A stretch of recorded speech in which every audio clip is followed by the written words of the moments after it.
Poco probable utilizar método de apagones en la isla, según el gobernador. Estadistas acuden al tribunal para paralizar el cannabis medicinal. Intentan enviar más fondos para garantizar servicios a los pobres. Esto y más en esta edición estelar de Noticias 13.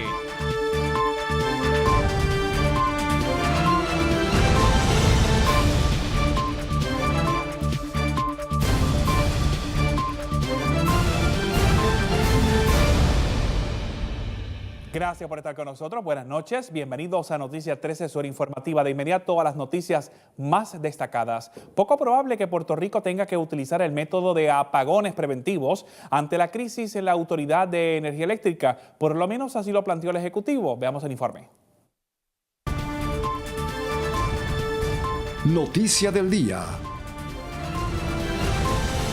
El gobernador Alejandro García Padilla señaló que su administración continúa trabajando con acuerdos en la Autoridad de Energía Eléctrica, alejando así los rumores de posibles apagones a nivel local. Señaló que para que eso se convierta en una realidad, haría falta que Puerto Rico tuviese una escasez de petróleo, algo que hasta el momento no se vislumbra. Aunque sí reconoció es necesario que los acuerdos entre los bonistas y la corporación pública se fortalezcan aún más. Lo que provocaría los apagones es que no haya combustible para producir energía. El tener acceso a ese capital permite que tengamos acceso a ese combustible. Eso es lo importante de no dejar que el acuerdo se caiga y de aprobar la legislación que evita que el acuerdo se caiga en cuanto a la compra de combustible se refiere. Pero como le contestaba la compañera previamente, eso es solo una parte. Uno de los beneficios de este acuerdo es que le permite al gobierno de Puerto Rico garantizar el acceso a la compra de combustible. Pero eso es una parte. Luego está lo que le llaman por ahí el securitization, que garantiza una reducción de 15% en la deuda del país en cuanto a la Autoridad de Energía Eléctrica se refiere. Eso es otra parte. Luego está la gobernanza, que es lo que mencionaba ahorita, de cómo uno le da pericia, que no es por ser popular o ser PNP o por ser pipiolo, que uno pertenece a la Junta o tiene un empleo en la autoridad. Es porque tiene la capacidad para el puesto, seas popular, seas PNP o seas independentista. Por otro lado, el primer ejecutivo se expresó relacionado a la decisión que tomó de indultar al joven Jeremy Ruiz, que cumplía una condena por posesión de un cigarro de marihuana cerca de una institución educativa. Entre los argumentos que utilizó es que el joven no le haría nada bien su estadía en una cárcel. Le pregunté, ¿por qué? ¿Tú sabes por qué estás preso? Y me dice, sí, porque estuve fumando marihuana, dice él, en los predios de una institución educativa. Y me explica él que si no hubiese sido a menos de 100 metros de una entidad educativa, hubiese estado en un programa de desvío y no hubiese estado preso. Por los mismos hechos. Yo creo que a ese joven estar preso le hacía más daño que la marihuana. La discusión no es si la marihuana es buena o hace daño. La discusión es que era peor para él y para el sistema. Esa es la verdad. Y me convencí de que tenía que excarcelarlo, que ya 1 año, 3 meses y medio eran demasiado. Y les digo más, lo fui a ver el viernes pasado porque era el único preso que sepamos que quedaba en las cárceles del país por mera posesión. Ya no queda ninguno. Me siento orgulloso de eso.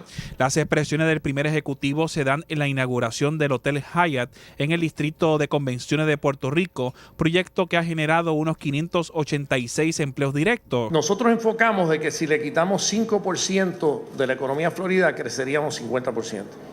Entonces, ¿qué tenemos que hacer? Ya tenemos, porque todos estos turistas que bajan del norte al sur buscando el calor y los que suben y los que van del sur al norte buscando quizás seguridad para sus inversiones, nosotros podemos captar eso muy bien. Tenemos una isla bella. En Puerto Rico hay grandes oportunidades. A los puertorriqueños y el turismo es un natural aquí. Nosotros tenemos un gran sistema educativo para el turismo. Nosotros tenemos gente con grados de universidad atendiendo turistas. Mientras que la directora ejecutiva de la compañía de turismo señaló que se ha incrementado de una forma dramática el registro hotelero de personas no residentes en la isla. Tenemos sobre 12 proyectos hoteleros en distintas fases. Estamos hablando de más de 2.200 habitaciones en distintas fases de permisología, construcción, primeras piedras, y estamos hablando de más de $800 millones en inversión en total en esos desarrollos. En cuanto a la pregunta de la ocupación, estamos hablando de más de 70%, pero aquí la clave es que hemos aumentado más de 6% en lo que son registros hoteleros a no residentes, que es básicamente la razón de existir. Y a la misma vez el ADR, que es el Average Daily Rate, ha subido más de 5%. Así que tú ves la combinación de subida en ocupación más subida en lo que es ADR, son tendencias positivas de crecimiento. Desde San Juan, Irán Delgado Vélez, José Ángel Cordero, Noticias 13. Política. La delegación del PNP en la Cámara Baja acudió a los tribunales para paralizar la movida del Departamento de Salud de permitir el uso medicinal del cannabis. A continuación, el informe. El portavoz alterno del PNP en la Cámara Baja, junto a la representante María Milagros Charbonnier, radicaron un interdicto provisional y sentencia declaratoria ante el Tribunal de Primera Instancia de San Juan para evitar la implementación del Reglamento 8686, mejor conocido como el Reglamento para el uso, posesión, cultivo, manufactura, producción, fabricación, dispensación, distribución e investigación del cannabis medicinal. Ese reglamento requiere que la agencia que vaya a establecer el mismo publique un aviso en español e inglés en un periódico de circulación general, o que lo publique a través de la internet sobre la propuesta reglamentación según establece la sección 2.1 de esa ley.